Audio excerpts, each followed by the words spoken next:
do. How we do. Excuse me, I'm hot top. Do you? Excuse me, I didn't know that. Excuse me, I'm making lasagna. What are you making? Oh, Lasagna. what are you making? Lasagna. Oh. Should we do cooking with Carol? Or? No, this is how you make the lasagna. You boil it up the lasagna till it boils.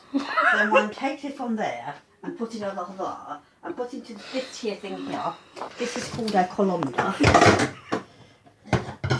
30 years old, this colander. It's got no handle, but it's 30 years old.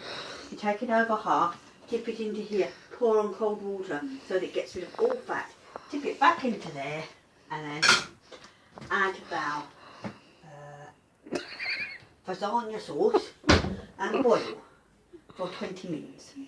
Then you make up sauce with water, 2 white ones, and then you put it in a pan, and then you put some lasagna, sheets, some sauce, mince, sheets, sauce, mince. Then you make up this one, this is cottage cheese, right? More lasagna and more sauce, and then you put cheese over the top, put in oven and cook and cut in half. Yum yum yum, take it eat me up. So, that is me, leaving money on the side, cooking with Carol.